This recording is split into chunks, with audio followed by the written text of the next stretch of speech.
Gonna miss stuff. Come on. There's no official open to the show. There's no intro? Where's the intro? I got nixed on the intro, man. Wow. What's happening over here? I leave for like 3 months. The whole show's just We're going. getting lean. We're getting lean. We're lean. We're chopping at the bottom. Exactly. Yes, your mic's working. Yes, your mic is working. I see you tapping it over there, little man. How is everybody? I'm fired up, boys. I'm sorry. It's been a day. All right. I just came fresh off I've cut weekend. I've been hearing 5'8's really tall these days. Listen, that's what I've been hearing. I 5'8". know you've been talking with the O line recently, but listen, 5'8" is not. I'm not gonna say it. Anyways, no, I've been fired up, boys. It was cut weekend. I got through it. It was stressful as an agent living. This is the worst 3 days of the year, but we made it. We made it. How'd you boys make it through? We did all right. You know, our 2 rookies made it. So our 5th rounder made the active on the Saints, D lineman out of old Northern Iowa there, Christian Boyd. Then my free agent UDFA center from North Dakota State made it on the Seahawks 53. Nice. And then we had 2 of our running backs kind of surprise releases from last year. Evan Hall from got released off the Colts and put on their practice squad. And then Chris Brooks got released off of the Dolphins. But Adrian Martinez, Jets practice squad, QB3. So excited for him to be up there. He had a great camp. So it was an up and down day. No, up and down, but such is the NFL and the business in which it rolls with. So just a couple guys looking for a practice squad spot right now? Yeah, I think right now we have 2 guys looking for P squad spots, you know, and so not bad coming out of a weekend where about 1,100 players lost the opportunity. That's just crazy because there's 1,500 make active rosters, right? Something like that? Right around 1,500. So basically, like from the start of camp to end of camp, like half. Almost. Yeah. I mean, you go from 90 to 53. Yeah. Right. I mean, and then I love that they've upped practice squads to 17 now. Yeah. You know, that's big. Because when I played, it was 10.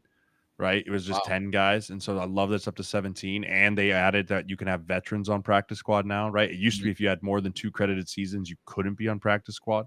Now Really? now you've got guys that like year 8 and they're like, we could use a guy like you. Come on in. Right. Like, so it just keeps guys in the league. Yeah. It keeps guys in the league longer. I mean, it's good for agents. More people signing contracts. More people. Yeah. I mean, it's harder to get. I mean, at least you're in. You're in. It's a lot harder. It's a lot harder to when you're on the outside looking in. I mean, you're on a practice squad. It's easier to get elevated, do all that stuff. Do you? Is it emotionally tough as an agent? It is.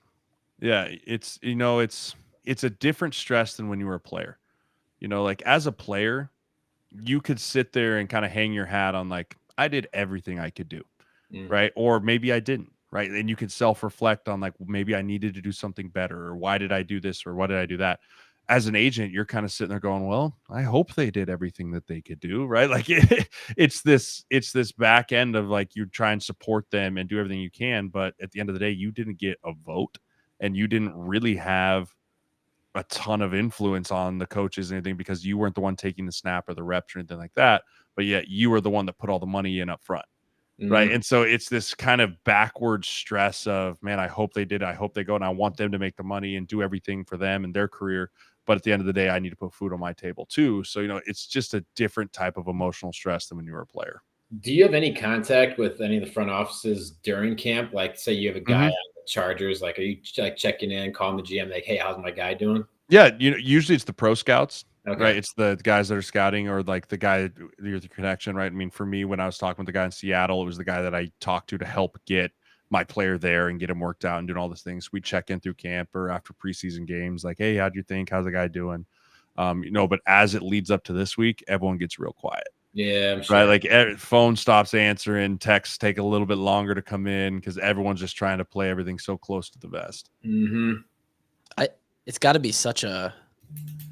So there was the Hawkeye fans were kind of waiting around yesterday to see some of the guys that just graduated.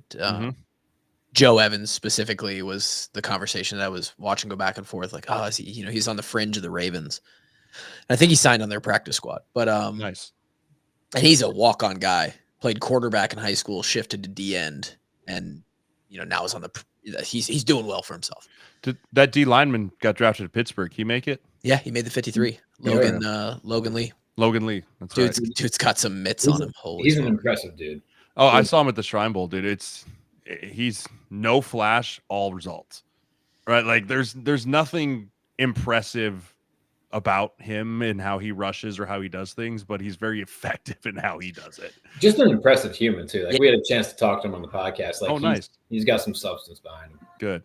He has more than some substance behind him. Dude he's keyed in. Is that the one that I saw that drinks everything?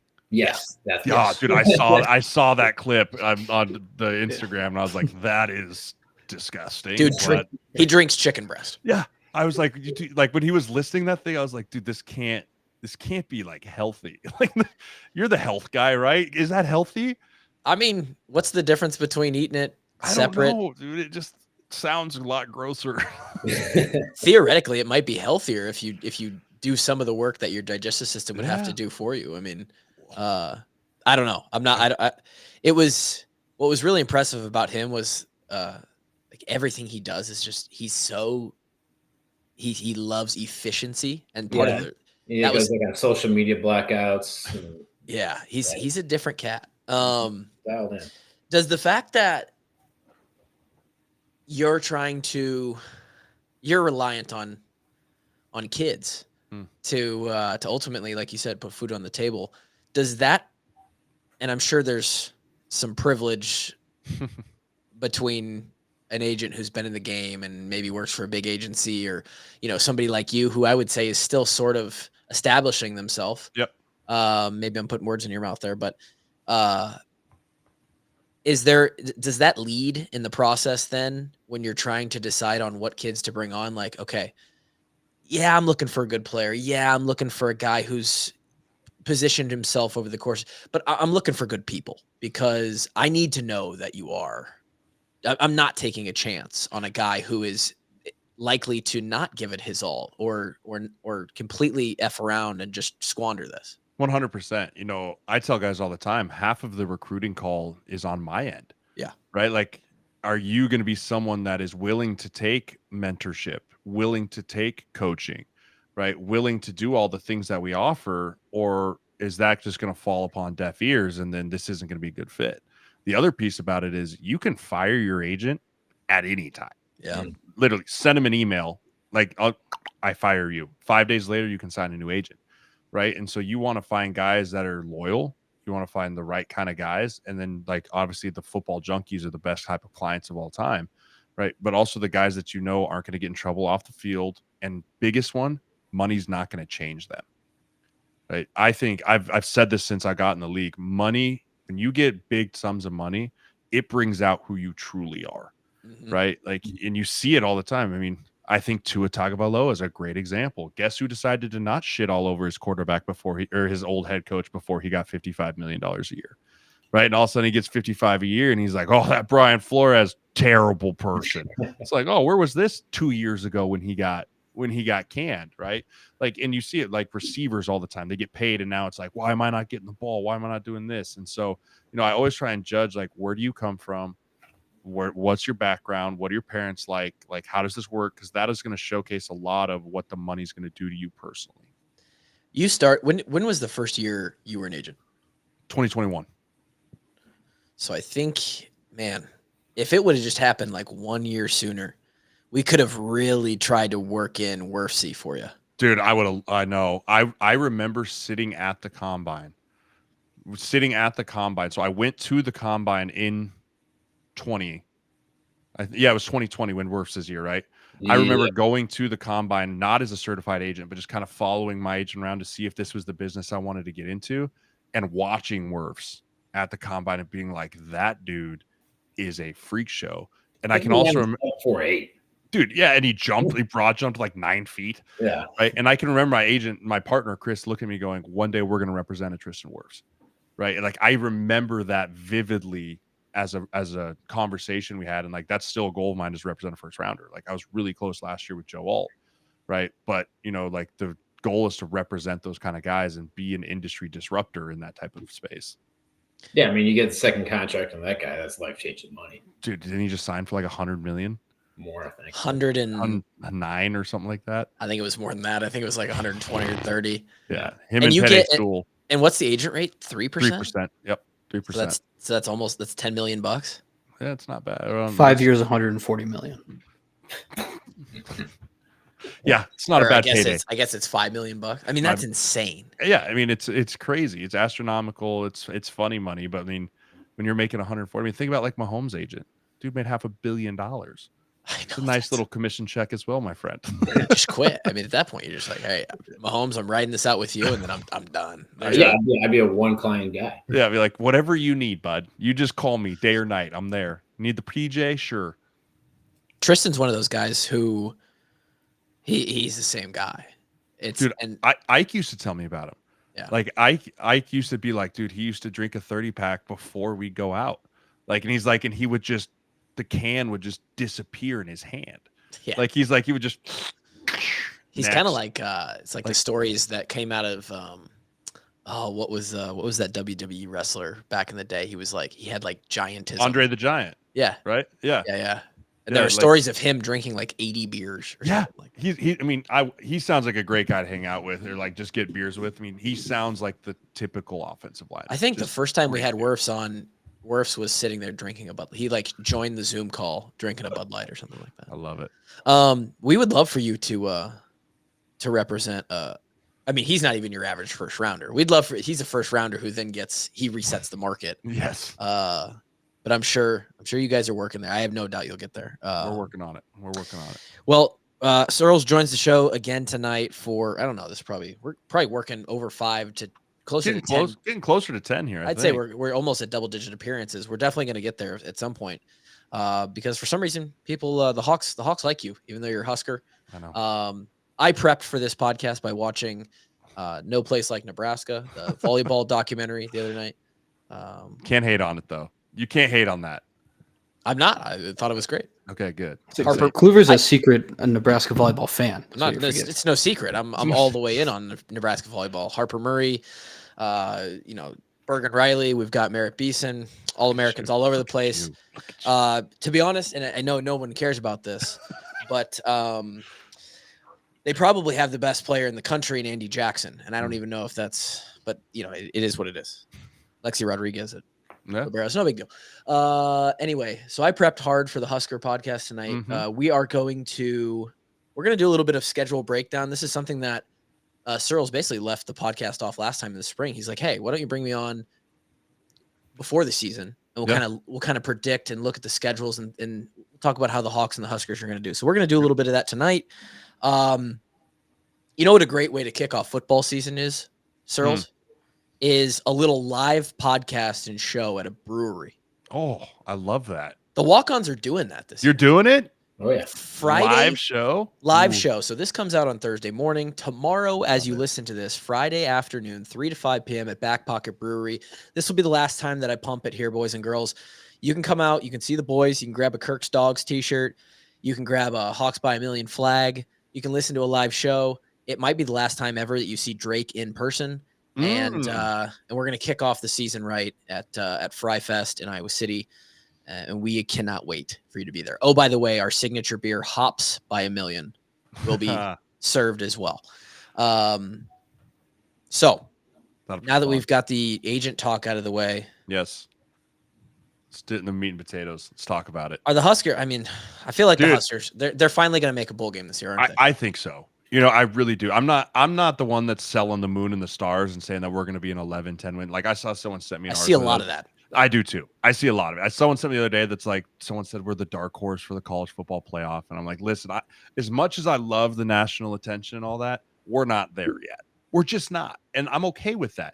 But I do think, being around Rule and seeing how he runs his practice, seeing the way that the guys have bought in, seeing the discipline and the consistency that comes from how he runs his program, I think this is going to be a big jump for this Husker team. I think this is a 7 to 8 win Husker team, and I think that looking at the schedule, that's a big piece of it as well, right? We have a fairly tentatively easier schedule on the front end of the season before we start getting into the meat and potatoes of back end Big Ten play.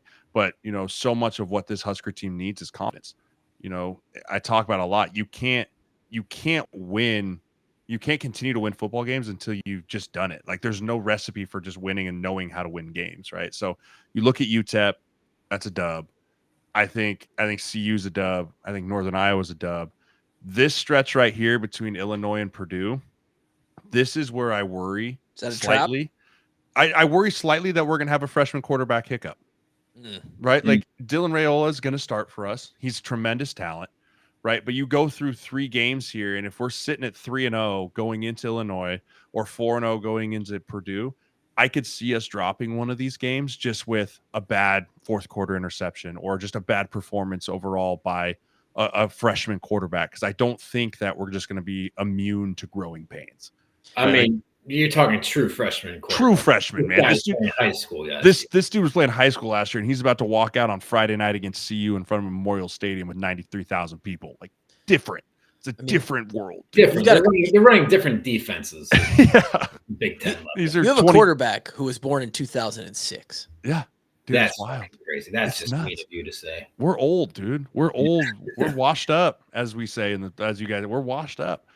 So I think we probably drop Illinois or Purdue. Right, we'll go 1-1. You think one of those is where I think one of those 2 games it goes a tad awry for us. And I think it's a good observation by you too, because you do, and this is an interesting game. Of course, I mean, I'm curious to see what they do against the Bison on Thursday night. Well, we might get there in a set. We do our awards winners. We do our picks at the end of this show where we do some betting picks. Yes. And the Bison might be a pick on the money line for a couple of us here. I love it. I think. Let's talk about Dion for a second. Is this guy? I don't know what to think of him. I don't either. Because a lot of the things he does, I'm like, okay, that's kind of cool. Like he's a disruptor, right? Yeah. But then he bans a media member the other day. Dude, that was so bizarre. He's like, it's nothing you did. It's nothing you did. He's like, I'm CBS Colorado. He's like, I don't fuck with CBS. And you're like, but like, I have a job to do. Dude. No, he banned another guy. Did he ban another one? Yeah, and it was personal. Like he personally is like, you're not allowed. He came out with that. But then you see the video and he's like, which by the way, I don't know. It seemed like there was a higher than average amount of guys on his team that have kids on the way. I was wondering if you're going to go there. Oh, I'm going there. Nonetheless, he gets them all set up with like a 529 plan. 529. Yeah. It's like, wow, that's great.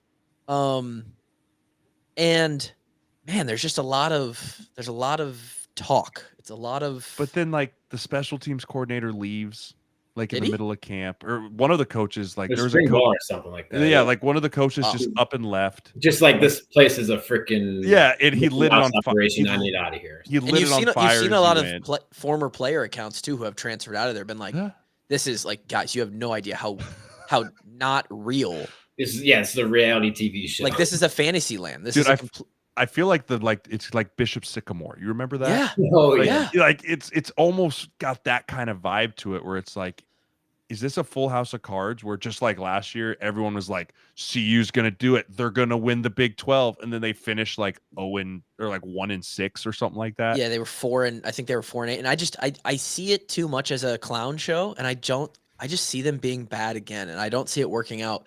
So I do think Nebraska wins this game, but I think just because it is the clown show, it could be a little interesting for a while. You talk about the freshman. I mean, that it's going to be his first night game versus a Power 5, and this place is going to be nuts, dude. Power 4 opponent. A lot of media attention around that game.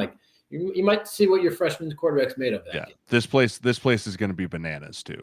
They've been gearing up for a game like this since. Especially after the loss last year, I guarantee it. This place will be rocking and roll. I don't usually go to many games in person, but I'm finding my way into that game. Fun fact: I have been to a Colorado home game at night when Iowa State played at Colorado back in the old Big 8 days. And it was so sick. My dad coached for 3 years in Texas before they moved back to Iowa, and he coached a lineman who went to Colorado. And my uncle played for Iowa State. He wasn't playing when we went, but we went to a Colorado game. We drove to Colorado. And that was back when it was rocking then. Yeah. And then it wasn't for a long time. So yeah, Raiola he's walking into one there, but I think, fortunately for you guys, you do have a lot of returners. Yes. There's a lot of veteran experience. Especially on the defense. Yeah. So sort of similar to Iowa. I think you get those 3.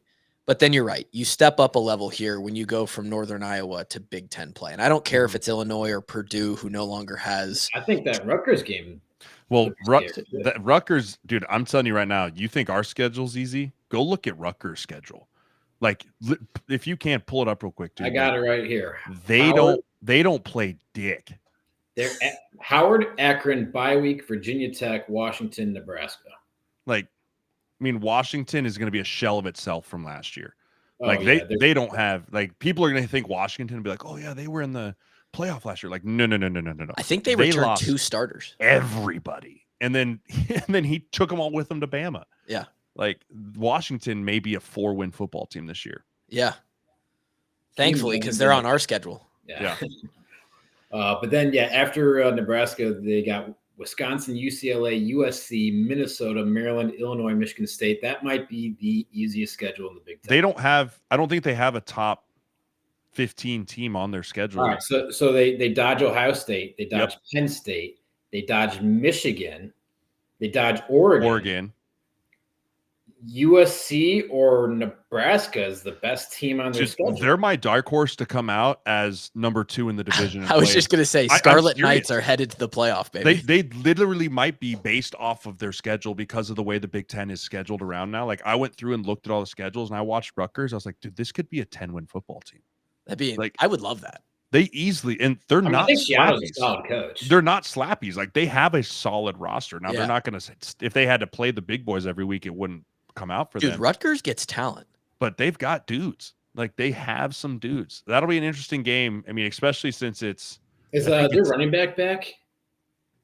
Yes. I know you're talking about better ones in the Big Ten last year. Yeah. So, I mean, the good news for us is it's a homecoming game at home. Yeah. Right? Like, they got to travel. Will be rocking that day. They got to travel out to us. We don't have to go to New York. Right. So, I mean, I think that's more of a coin flip game. Honestly, I think that's a 50-50 ball game right there. And then from here on, from October 19th to the end, it's a gauntlet. This is tough. It's a gauntlet. This is tough. Indiana, you can get that one. Yep. This is tough. That's an L. I mean, Ohio State's an L. I think they're going to be probably number 1 or number 2 seed in the playoff this year. I don't know how these guys are. I don't know what the Bruins are going to look like, but you guys might be able to get that one. I'm just curious what these Cali teams look like at week 8? Like, after getting the beat up in the Big Ten for a while, like, can they hold up? Are they going to be able to deal with the travel? Yeah. Right. Like, there's a lot of factors that go into that. You know, SC, Lincoln Riley now, no Caleb Williams, right? Like, who knows? Is he going to be any good? Wisconsin, even, like, is Wisconsin going to be good this year in Luke Fickell year 2? They should be better than last year. I mean, they lost Braylon Allen, and he was kind of their whole deal last year. Dang, they don't have Braylon anymore? No, he's with the Jets. What are the odds they just reload? I mean, they've had a guy for 15 years going back but it's not the Wisconsin that you and I know. It's not like you do the same thing I think of. I think of Wisconsin. I think of 22 personnel running power in the A gap. Melvin Gordon. You got to think, stop. Nightmare fuel, right? You have to think Cincinnati, Desmond Ridder. Yeah. Now that you think about Wisconsin. Well, and you know what I think the difference there is too is, yes, they had unbelievable running backs. Like, they went on an absolute spree there. But they're recruiting. They always had 5 massive dudes. They're recruiting differently on the offensive line too. Dude, they used to draw a circle 300 miles around home and say every player that's 6'6" and 300 pounds in the circle comes to Wisconsin. Yep. And they did. And it worked. And it worked for a very long time. And then, Iowa, regardless of how always a coin flip our offense could be, is, our defense is. I mean, so I think there's 7 in there, right? Yeah, I think you got to perform the early part of your year. You got to 100%. You have to get to 5-1 after. I would say if you're going to get to 7, you have to get 2 out of these 3: Illinois, Purdue, Rutgers. I would completely agree, because that puts you at 5-1. Yep.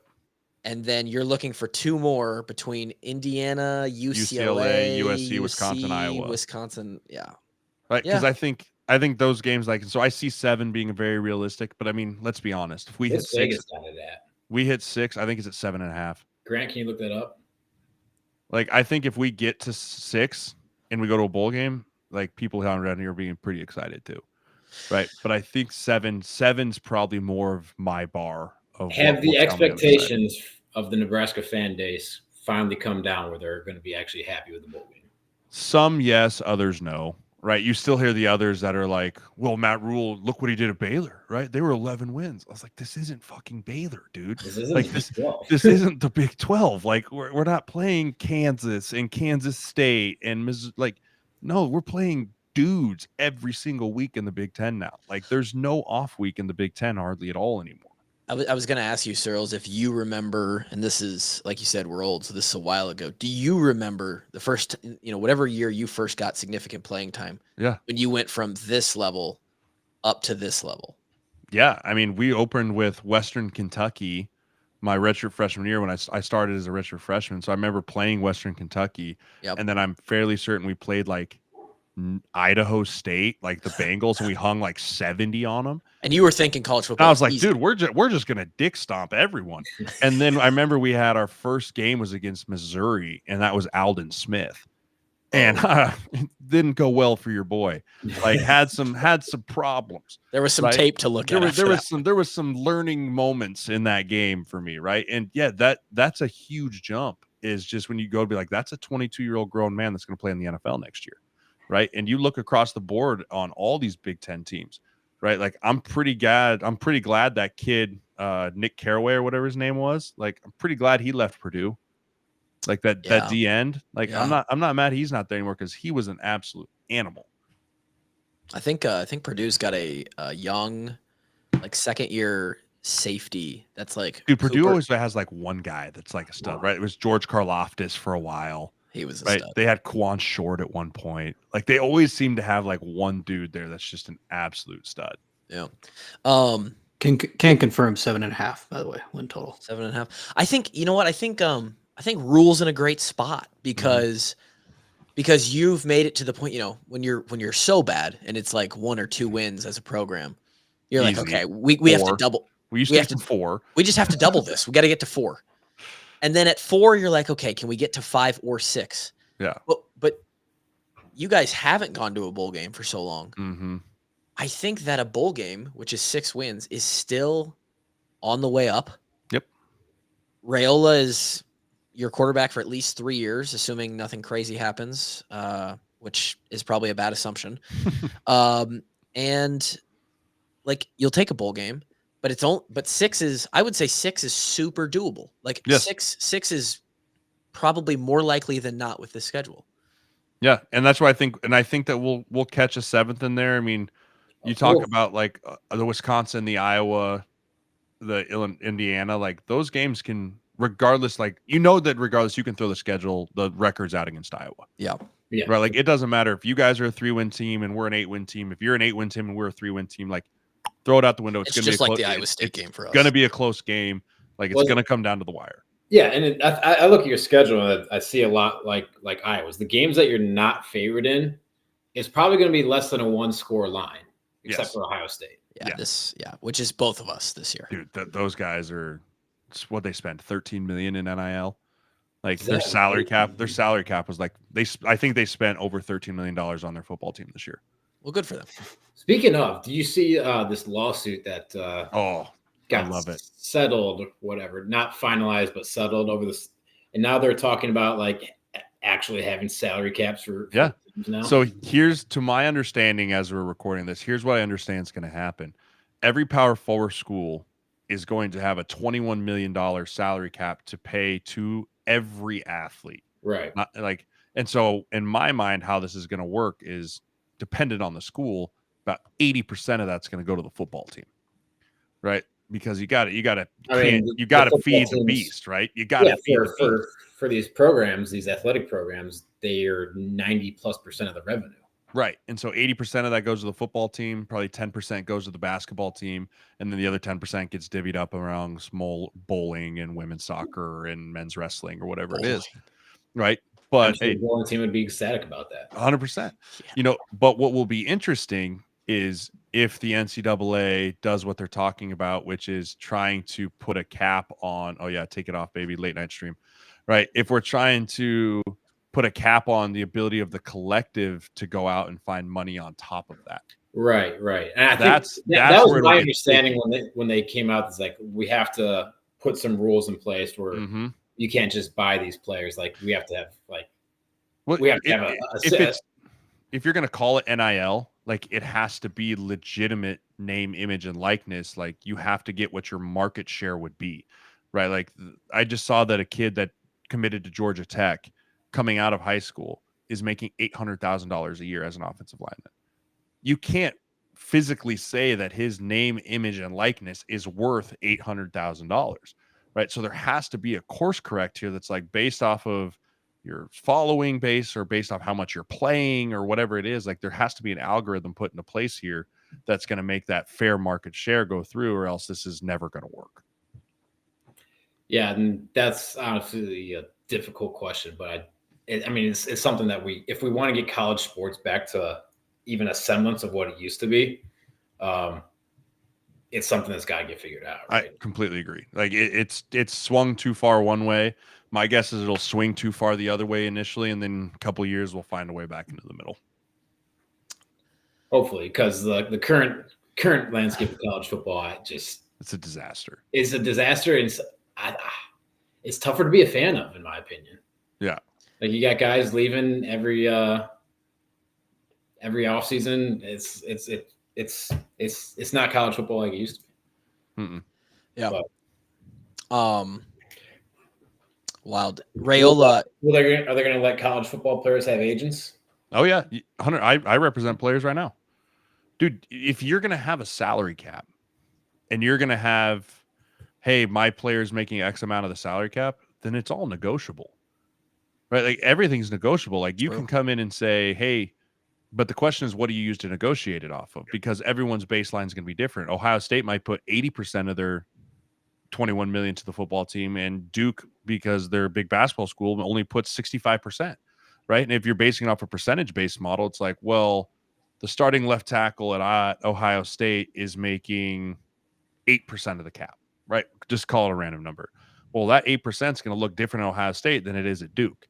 So guess what? They're not going to want to share how much money they're making with each other versus in the NFL, everything is shared under the base salary cap, right? Everyone knows how much everyone makes. Yeah. So it's going to be really interesting when you're going and negotiating with schools in the portal side of like, hey, this player played 92% of your snaps last year. This player played 92% over at this school. He made this. That's why I'm going to ask for this number for my player here. If you can't match that, we'll go find somewhere else. Right. And so it's going to be a renegotiation period. And I think there's going to be like 3 renegotiation periods, right? There's going to be one after the season. There's going to be one going into spring ball, one going into training camp, and then once the season starts, right? Because you're going to say, my guy's a starter, my guy's a backup, whatever it is. And you're going to be able to ask for more money. And then you're going to need an agent. Every school, every player who's playing is going to need an agent if they want to get the most bang out of their buck. You know who needs more money? Who needs more money?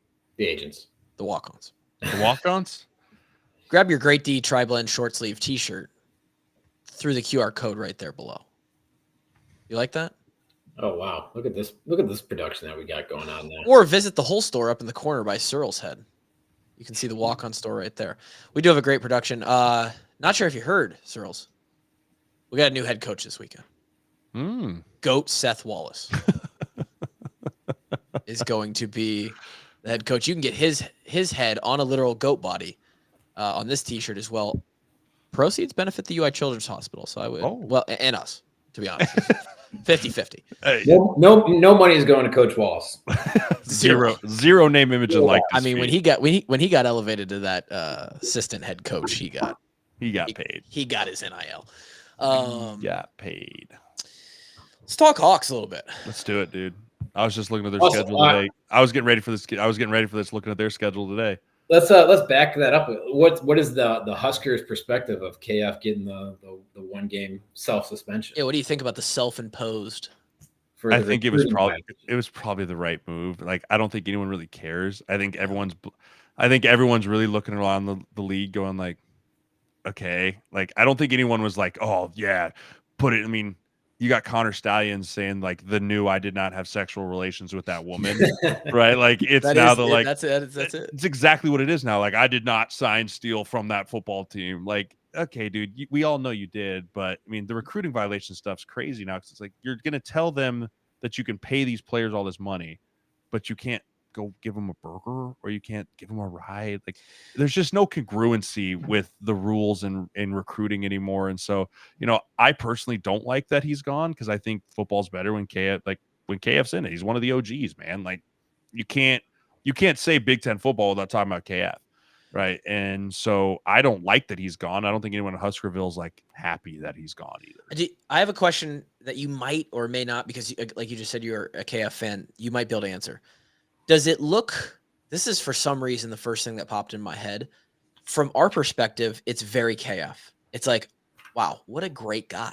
Just like self-reporting a violation, like just the best, most to the book guy, like just honest.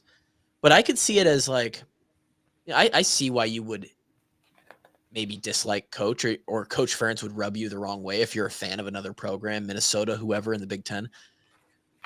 Does it maybe come off as like a self-righteous thing to other fan bases? Is like, oh, wow, okay, cool, we get it. You're going to come out and say that you like you're such a bad boy, Kirk. One game suspended. Do you think anybody thinks that?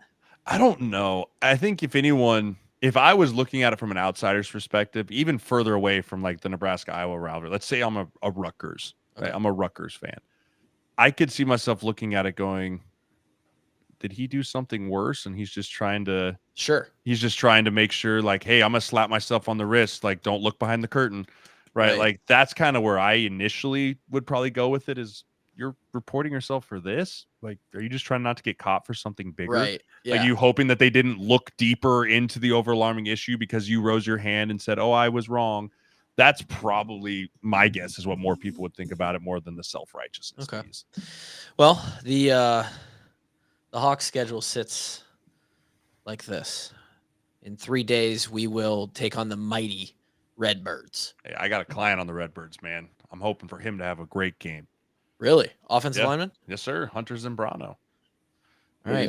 Who's he got going up? Left tackle going there. So we got Herkett or Craig. Deontay Craig. Deontay Craig. And this is his Super Bowl. Right. Yeah. I mean, when you talk about an FCS program that gets a chance to go, he needs good tape here. This is going to be the first tape that gets turned on for this man. Right. And so we've been talking about it and he's super juiced. But yeah, I mean, that's a dub. I mean, I hope he plays really well, but I mean, if you guys lose that game, we have problems. I will say this: I saw a picture of Deontay Craig, who's going to be lining up against your client this weekend. He's not someone you want lining up across. He looks the part. He's as I would refer to as first off the bus. Yeah, put him in the front seat, right? We want the pictures of him when he gets off the bus. Correct. Yeah, he's a Penn. KF would call him a Penn State guy. He fucking looks great in his uniform. Okay. He looks like a mannequin at the Shields. All right. Mm-hmm. He's got the big muscles. He's gonna look good on game day. We got KF used to say that shit all the time. Penn State. Here's a big one, right? I don't know anything about these guys this year. Are they gonna be any good? They're supposed to be teased. They're gonna be. They've supposed to have been. That phrase has been uttered for 5 years in a row. Like every year, they're supposed to be pretty good. They have Brock Purdy, or they're supposed to be pretty good. They have this edge rusher. But then they end up being a 500 football team every year. Brock Purdy never beat Iowa, by the way. That is true. So Iowa State has a good defense again. Yeah, they're gonna have a good defense. They have a returning quarterback, Rocco Becht, who's got some skills. He's talented. He's better than our quarterbacks, at least what our quarterbacks have been. It's not a high bar. Sorry. You're right. And they have good receivers. And so they bring back 10 starters on offense and 9 on defense. Yeah. And their record was what last year? 7-5? 7-6. Yeah. 7-6. Sounds right. Yeah. And here's the thing, like Nebraska, and this is in Iowa City, and I think that's worth 3 points in this rivalry every year.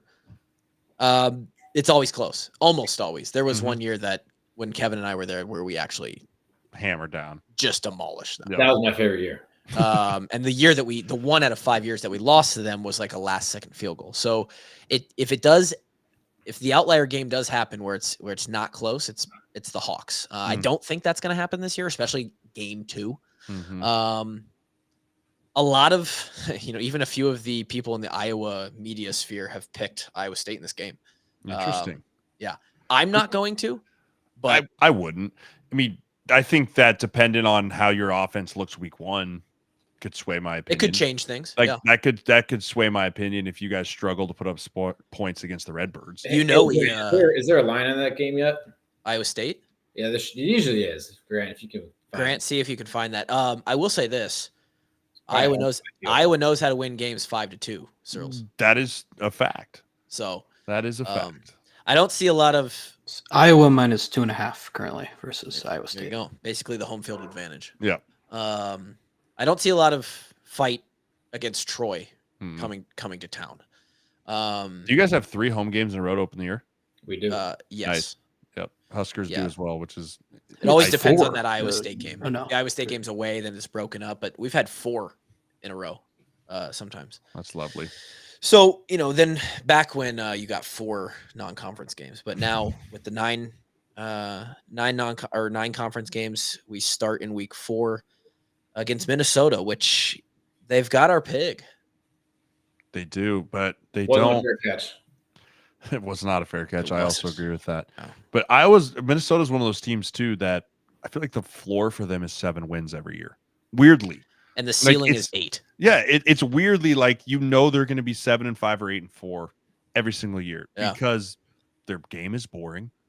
They know how to control the clock. They try and just make it a boring football game, lull you to sleep, and then try and have the ball at the end of the game to have the last points.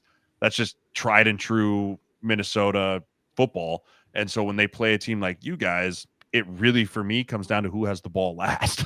Yeah. Like who has the ball in the fourth quarter with 4 minutes left and the wind. And I'll be honest, I don't know who they bring back. Do they still have Callie McManus as their quarterback? He's gone. Yeah, he's off at Rutgers now. There's another transfer that transferred in from. He was like one of the best FCS guys. Yes. Yeah, he was a good FCS player. Grant, are you at a rave right now? I thought it was muted. I just saw flashes. I thought there was flashes of red down there. Jesus red, Christ, yellow. what's going on? Oh, so that's the U.S. Open. Are the cops at your house? No. Jesus.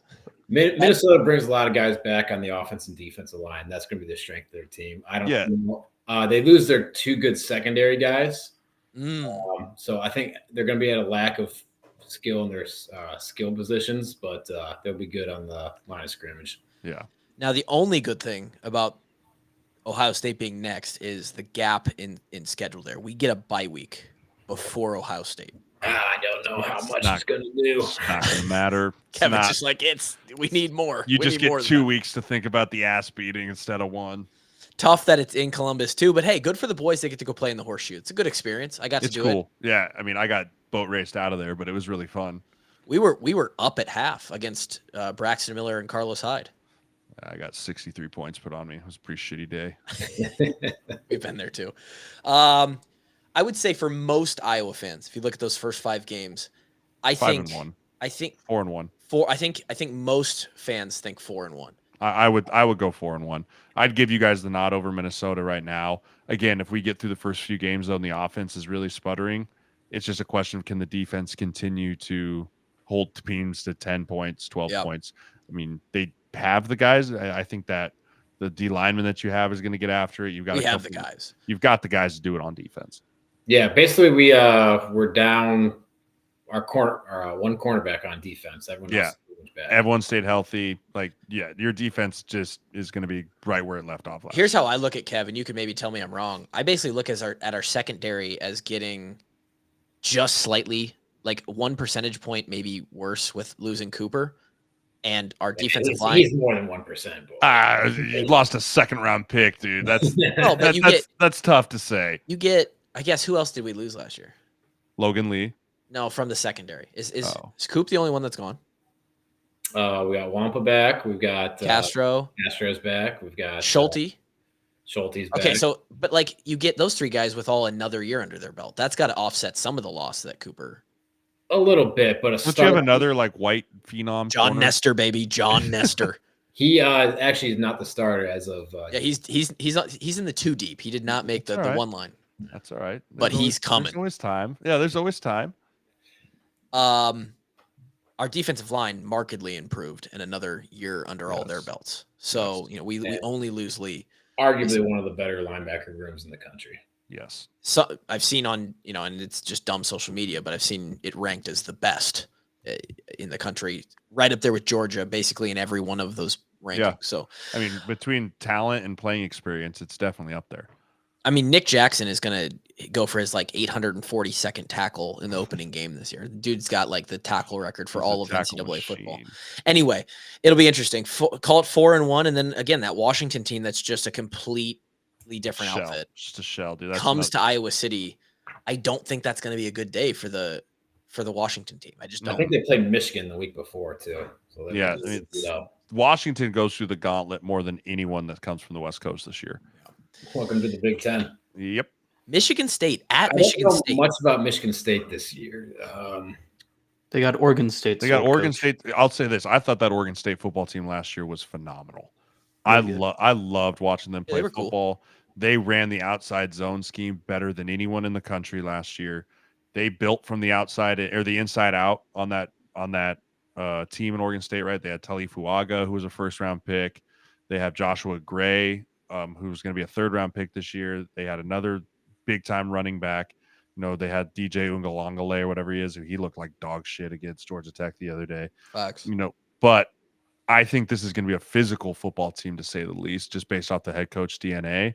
I don't know what kind of talent level they have, though.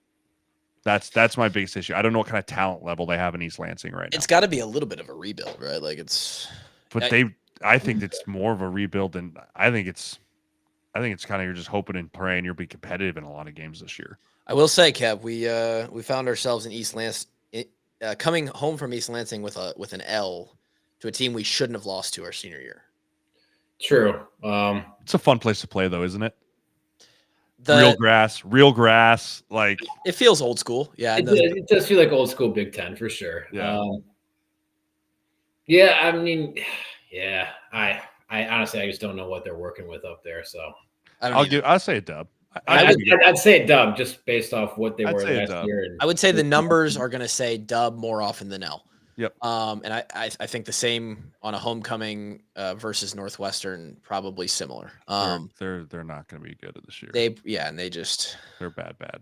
Yeah. So at that point, you are 1, 2, 3, 4 and 1, 5 and 1, 6 and 1, 7 and 1, entering a game, another home game against Wisconsin.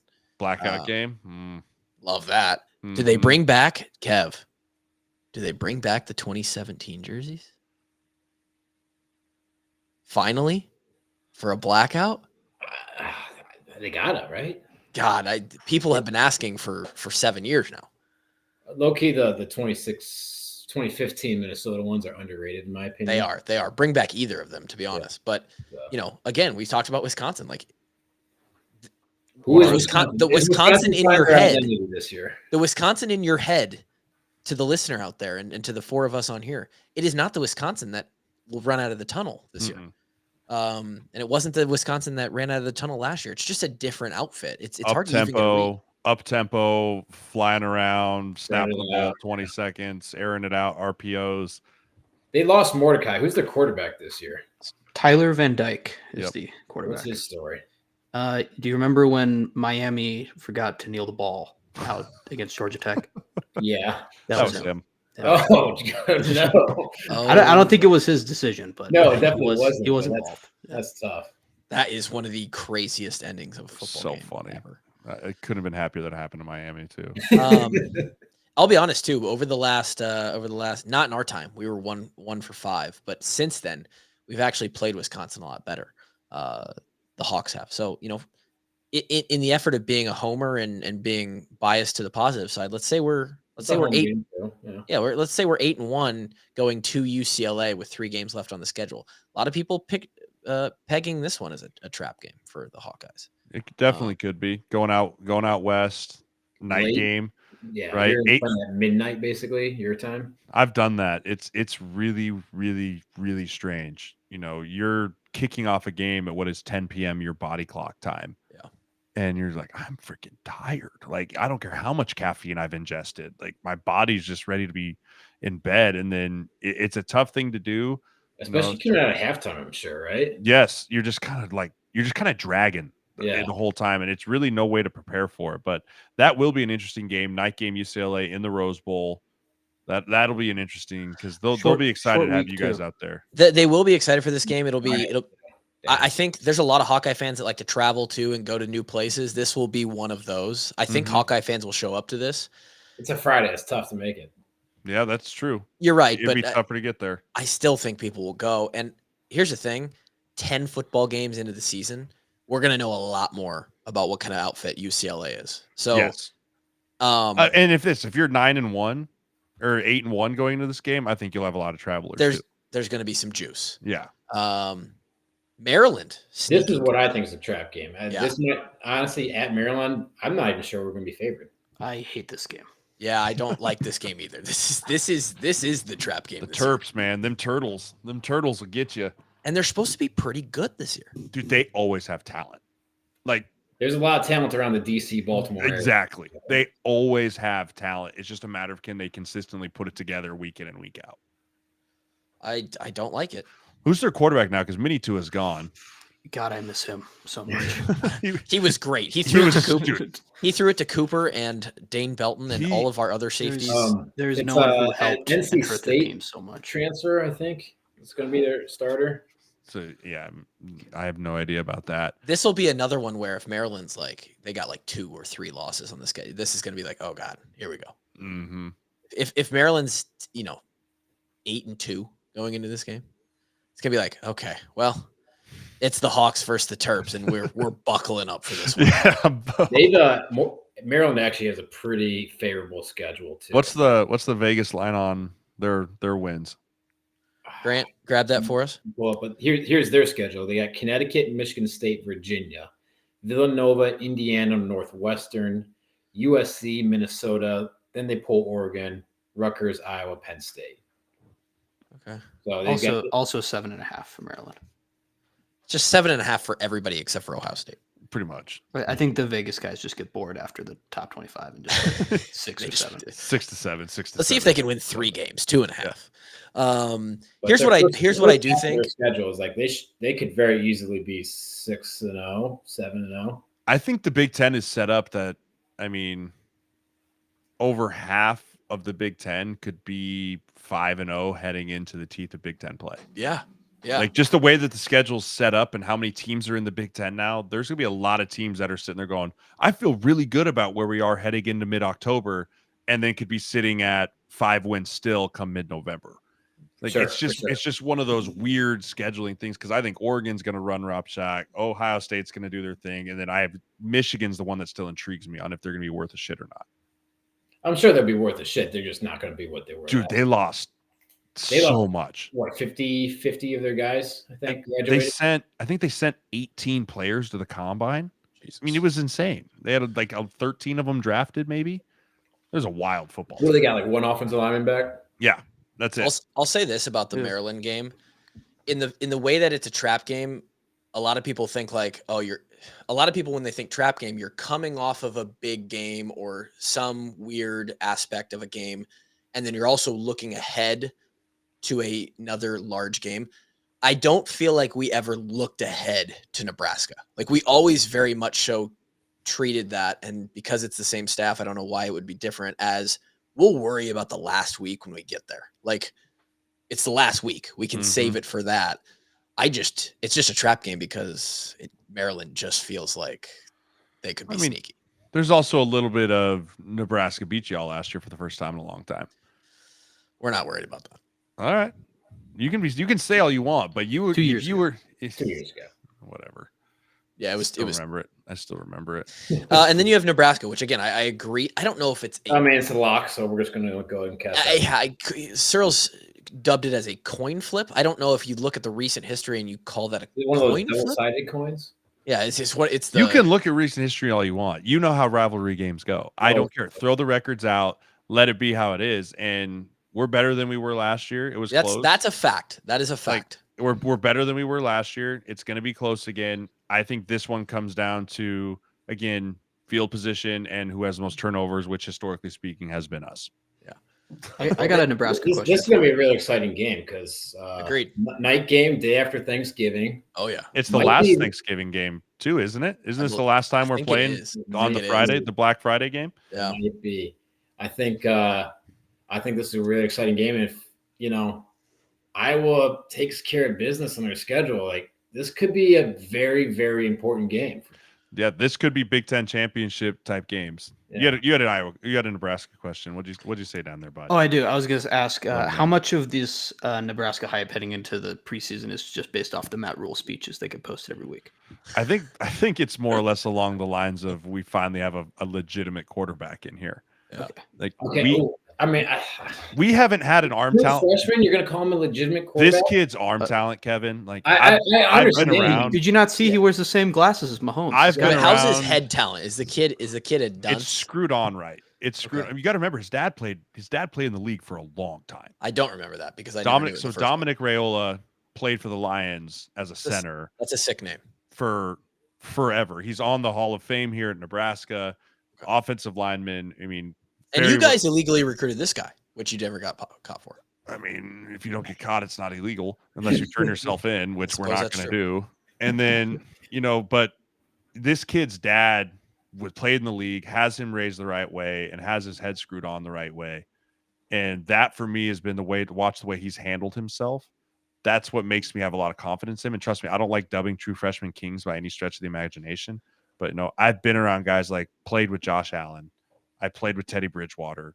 I played with, Sam Bradford and Phillip Rivers. And when you're around certain guys and watch the way the football comes off their hand, you can just be like, this dude's got it. Like from an arm talent perspective. Now, can he put it together for 60 minutes in a college game? That's to be determined. But I haven't seen a quarterback come through Nebraska like this probably ever. Yeah. No, and I would say the prospect of him is intriguing. And again, last game of the year, we'll know a lot more about his about how he can manage. I hope he makes it there because most true freshmen get hurt. Yeah. Well, here's the thing. It's going to be a night game. Are they going to ask him to run the ball? I hope not. I mean, he runs like Mahomes, that little pigeon toed thing. Like we don't need that. And I hope he learns to slide too, because the more I watch these NFL quarterbacks, they get in there and they think they're going to run around. It doesn't work like that. And that's just basically like him going from high school to college is the equivalent of him jumping from college to the NFL, because he's going to catch out real quick that 22-year-old Mike linebacker is going to try and decapitate him if he doesn't get down. 20, I think they're 24 on our team. Yeah. The other thing here for the Iowa-Nebraska game specifically is, and Drake would have some really cool way of saying this, it's going to be scary hours in Kinnick. Yeah. Yes. It's going to the sun will be down. It's going to be cold, and Kinnick's going to get real loud. I can't wait. I'm going to that game, and I can't. I've debated with the wife making the trek. It's just hard the day after Thanksgiving with kids. But I mean, there's part of me that wants to try and get out here because I think it's the last time it's going to be on Black Friday. Dude, just call up the parents. Just be like, hey, come into town. I've got a buddy who's got a little prop plane. I've been like, you could fly me down there. We'll go to the game. I'll pay for your ticket, and then we could fly home. Yes. So I don't know. It's in the works. It's definitely in the works. Yeah, you'll be there in 90 minutes. Yeah, it's not bad. I've flown there. He's flown me there before on a recruiting trip, so it's not terrible. And that was in the middle of summer. That sucked because he didn't have air conditioning. Oof. But I'm also trying to, and maybe you guys can help me with this. So I'm on a foundation called Tyson's Treasure Chest, which is for pediatric brain cancer. And what we do is we build toy chests so that we can fill them with children's hospitals, and we can fill them with toys so that when kids come in to get treatment done or to have something done, they can open this chest and take a toy that is theirs, right? Yeah. Not a reused one, but like an actual, like you can take this home, and we raise money. We have golf tournaments, bowling events to pay to make these chests, put things in. I would love to get a connect to the children's hospital so that we could try and fit something around the Nebraska-Iowa game. And as much as a rivalry it is, find a way to, hey, peace offering, right? Yeah. And find a way to meet up with some of those guys and maybe get a chest or anything put in there. So if you guys have any connects who has contacts there? Yeah, if you've got connects there, anything, would love to get put in touch with them and see if maybe we can make something happen on that front. I can help you with that for sure. Beautiful. Well, with that, let's quickly recap that. Kevin mentioned that if I was getting it done, and there's debate at 11-1, we're certainly in. I would say to the college football playoff. At 10-2, it's possible. A lot of doubt.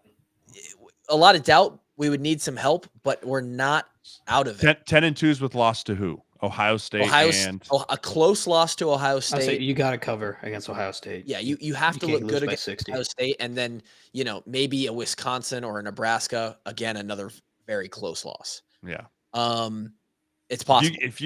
Dude, I worry about Ohio State boat racing everyone this year. The only issue is I don't know if Will Howard's the guy. That'll be interesting to see as well. So who knows? This Nebraska Iowa game could be, if we're 10-1. It's a lot on the table. I would say it's a lot. On the advantage table. Iowa on that one too, because we're gonna have a lot to play for. Especially advantage Kinnick. My favorite would be if it was 5-6 Nebraska versus 10-1 Iowa. 10-1 Iowa. And they were both playing to get in. One to a bowl game, the other to the playoff. One to the Cheez-It Bowl in Vegas in mid-December, and the other one to the Big Ten Championship. Yeah. That would be fantastic. Anyway, we're gonna look at some games now. We get a little bit before we go to that. Who do you have winning the Big Ten? Oregon.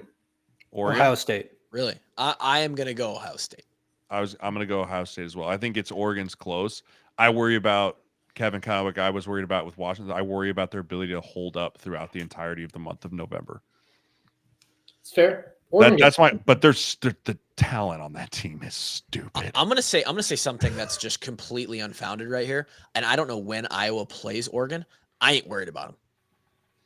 Yeah, it's unfounded because that's a very good team, very well coached. Very. I'm excited. I think Oregon and Ohio State play each other in the middle of the season. Yeah, they do, and that's going to be College Game Day, and it's going to be electric. Yeah, will it be College Game Day, or will Big Noon Kickoff put their? I believe it's October 12th because I was listening. Yes, dude, I have a fucking wedding on October 12th in Boston. In Boston, it's not. You can't go. Friend. It's the best. It's not my. It's my wife's friend. It's you not can't even go. My. No, you can't. Hey, sorry, you can't go. You're sick. It's maybe the day. It's maybe the best matchup day in the history of college football. I'm not. Say your appendix exploded Friday night.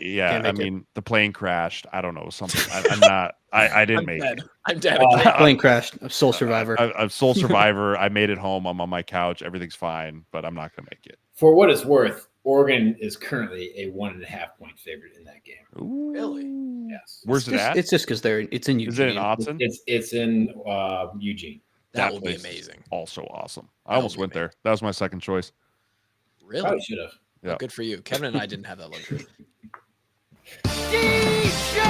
Kevin. All I do is win, no matter what. Tough on the all I do is win because 2 out of 3 of us are currently 0-1. Kevin did hit the under. We all chose one game last weekend, Sirles. Okay. Under Georgia Tech, Florida State game. He hit that. I had Hawaii covering 1,000,000 points. They did not. And Grant had Montana State covering like 24 or something like that. And they did not. So you muted yourself, dude. Muted yourself. It was 11. It was 11. What did they cover? And they could have had it. They bunch of turnovers early. They should have had it. But it was they should have had it. Hey, if I had to pay money to see an FCS school win, I'd pay money to see an FCS school win. It's whatever. All right, I don't know how we want to do this. Sirles, I don't know if you want to make picks in this as well or just give your thoughts on ours. I'll give picks. I'm all about it. Okay. Grant, you mentioned that you were going to fire from the hip here. So I'm just excited. Like we just got a lot of games. I'm just ready to I see a game and just gut reactions and just I'm ready. I'm going to start. We've been waiting forever for this. I'm going to start with my 3 so that you can give you're more exciting to listen to about this. You have more passion about it. But I have a pretty solid 3 that I'm bought in on. Okay. It's good. There's no problem with 3. And I have reasoning for them as well. So we are going to start with the Colorado versus North Dakota State game. There's too much distraction. I know what distraction does in a Division I, in any kind of program. I don't know if the Colorado boys know what they're going up against.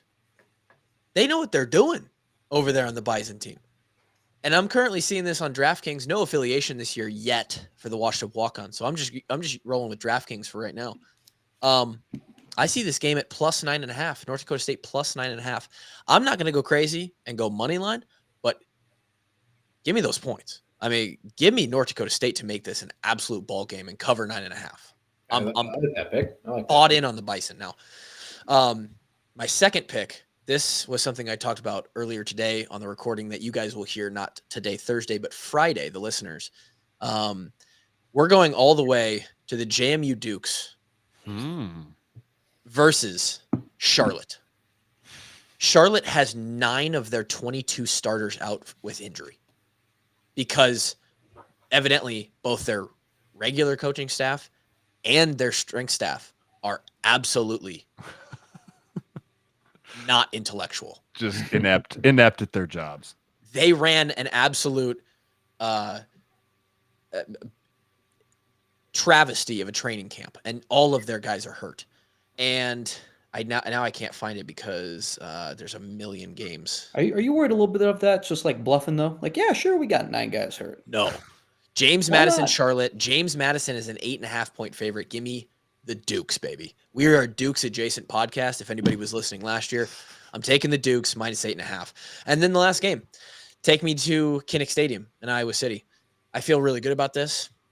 They said they aren't going to rally for KF. There really isn't a reason to, but I think the boys are going to have a little extra juice. Coach Seth fucking Wallace is going to give the best pregame speech that has maybe ever been given.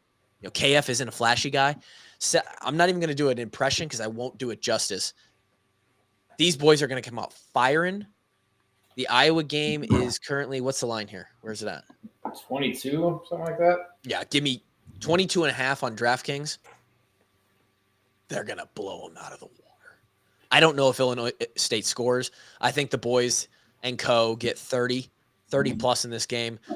I don't know if they get to where they have the line at, where I think it's like a 41 point over under. It might go under, but I think the Hawks cover. Give me Iowa minus 22.5. Those are my 3. Solid three. Grant, you want to go? No, you can go. All right, cool. I'm going to stick in the Big Ten here with the tomorrow's game, or today, if you're listening on Thursday, the Minnesota-North Carolina game.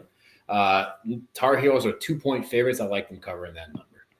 Again, Minnesota's got a solid line, both sides of the line of scrimmage, but I think Tar Heels have a lot of talent, especially at the receiver position. Minnesota's down a couple guys in their back end. So I think the Tar Heels put up some points. There's a lot of high hopes for Mac Brown and his program this year out in the ACC. So I'm going to go with the Tar Heels to cover, opening up Big Ten play. Then we're going to go down to I guess I'm going to do it. Do it. Fucking do it. I'm going to fucking do it. Oxford, Mississippi. You're an Ole Miss fan, dude. Yeah, I am an Ole Miss fan, and they're going to arguably be one of the better teams in college football this year, and I think they cover the 42 versus Furman. I love it. No, they probably had the best transfer portal class, and the expectations are through the roof for this team. Like, it'll be a very bad year if Ole Miss doesn't make the playoff and compete for an SEC championship. Okay. Wow. So I think they come out guns blazing and they put up 60 on this team. And then we're going to go to the Sunday kickoff, the USC LSU game. Big total here at 64.5, but I think that's just a little bit of eye candy that doesn't have a whole lot of substance to it because both teams lose their star quarterbacks. You got first-year starters this year. I'm actually going to take the under in this game at 60. That quarterback ripped some freaking touchdown passes in that bowl game for USC last year. 6 of them, if I recall. Bowl games don't matter. Bowl games don't matter. Miller Moss? Bowl games don't matter. Bowl games don't matter.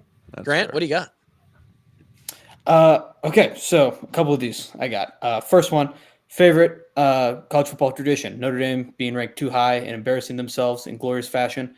I'm going to take Texas A&M week 1. It's Texas A&M.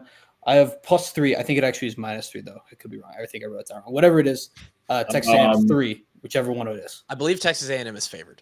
I was going to say I'm reading it. What I wrote down, it seemed wrong. Yeah. So A&M just again Notre Dame. I don't know why they're ranked in the top 10 every year just to drop out. Yeah, Other A&M -3. Yeah, A&M -3, and I have Miami, Ohio +3 versus Northwestern. Miami, Ohio, MAC champions. They bring a bunch of guys back. Their QB, I think, is a 6-year awesome guy. I think he's going to break 8,000 career yards this year. Crazy. Like he's been playing forever. So I like Miami, Ohio, and then Northwestern. I think it's just going to be really bad. It's in a library or whatever they have propped up on their practice field out there. There might be a gust of wind coming off of a lake that drives a kick the other way. I'm excited for that, but. Miami, I just think I honestly just think they're a better team. So I'm going to take Miami, Ohio +3. This one is going to probably be really sweaty, but West Virginia against Penn State, I'm going to take them +8. This just, I feel like screams James Franklin, big moment, just not the best place for him. So I'm going to take West Virginia, and then the same with USC, but I'm just going to take USC +4. The same thing happened last year. Was in other tradition is like I feel like Brian Kelly's like the first big time game of every single year, and it just goes horribly for him. So I'm just going to take USC. I do like Miller Moss, who their new QB, so I'm excited for him. And then this is a kind of fun one. Is it's just the Dakota parlay. Is I like South Dakota State and North Dakota State are both playing FBS teams, and it's just both of them to win is 13-1. So I love that. I don't know if that's not like an official thing, but I just wanted to point that out, as that could be really fun. My dog doesn't like that at all. Who's South Dakota play? Who's SDSU play? They play Oklahoma State. Oh, yeah. Which could be tough. But then is this a bad time to give my Heisman pick of Ollie Gordon 66-1? Is Oklahoma State's running back? Ollie Gordon. Is that a name? Is that a bad time to give that out as well? No, it's not, because you want to get in on that early when the odds are good. Yeah. I will say this. I have a little bit of intel. For those that are McAfee show fans, Ty Schmidt, obviously a big Hawkeye on that show. They talked to Kittle yesterday as we record this on Wednesday. Ty and I have been in communication a little bit. Ty is in possession of a Kirk's Dogs t-shirt, and it is supposedly the McAfee crew follows Pat around for his game day appearances. Supposedly in West Virginia on Friday, the Kirk's Dog shirt will be making an appearance on the Pat McAfee show. I'm not going to hold him to that. He did tell me. I have the receipt in the Twitter. He said he was going to wear it. In fact, I'll read the text verbatim, or the DM he sent me. He said, I appreciate you sending the shirt, man. I'm going to wear it in Friday in West Virginia in solidarity. Meaning, so I saw too that they're closing down schools in like a certain radius of Morgantown because of traffic, just for the Pat McAfee show. Wow. It is. I'm so happy he's back on game day. Game day would have sucked if he wasn't on it. A lot of people don't like his shtick. I love it. Dude. I think it's great. You got to bring it. You got to bring him out there. Is Lee coming back this year? Is he still got him? Is he alive? Just wheel him out there. Oh, come on. God, they'll just use the same technology used to keep Joe Biden propped up. It'll be fine. Dude, those are what they do to him when they send him out on TV. Just drug him up, baby. Here we go. Dude, that's Open worse your eyeballs. That's worse than some of the Nazi experiments they were running. All I can think of is, what is it, the Men in Black, where he's like, your face is sagging. He's like, is that better? Like when they just like rip his eyes back. Good pull. That's a good pull there. Are you a big noon kickoff guy, or are you still a Cubs game? I'm still a game day. I'm a purist, man. I mean, I grew up watching that with my dad. I'm still a Home Depot sign end zone type guy. I like it. I also do think, as much as I loathe him entirely, a lot of the times, Kirk Herbstreit, he's very knowledgeable on the games. Yeah, like he gives good insight. He gives good things back and forth, and then McAfee makes it funny. Yeah, agreed. You got a few picks for us? I don't. No, I was looking at it. I didn't prepare. What's the Nebraska line this week? I'll take Nebraska line. Sure, why not? Probably, I think we got to have probably 20 points on this team. 17 maybe. I think when I saw it, it was 22 or 24 or something like that. 27.5. Yeah, wow. I'm not taking that. Nope, I'm staying away from that. That'd be a bad bet. I think UTEP actually was like decent last year, but they lost their whole staff. Oh, did they? Like, it's a whole new staff, whole new quarterback. Like, so that's the thing. No one knows, and I hate that. I hate week 0 games, dude. Yeah, it's like, tough. Preparing for a week 0 game was the worst. Like, what are they going to run? I don't fucking know. Like, we'll figure it out when we get out there, I guess. UTEP went 3-9 last year. Oh yeah, it was 2 years ago. Yeah. Well, nonetheless, a 75-minute episode with the Hawkeyes' favorite Husker. Jeremiah Sirles gives us his time, and I'm sure in that aforementioned week, I think it's actually week 14 matchup between the Thanksgiving matchup between the Huskers and Hawkeyes, we will bring you back and we'll do a little preview. Hopefully, there's something on the line for both teams, and there's a little juice behind that show. Again, you're listening to this on Thursday. There will be one more show, the 5-10-5 show that comes out tomorrow. For us, if you're not going to join us at Back Pocket, are you a real fan? That's what people are asking. You know, and we're gonna help kick off the weekend, and then Iowa is gonna hopefully play football on both sides of the ball this weekend. We're gonna see. TBD. Thanks for having me on, boys. Offense. Appreciate you having me on. I hope that you guys find a quarterback in the next 6 weeks. That'd be great. We'll see you guys next time. Till then, peace.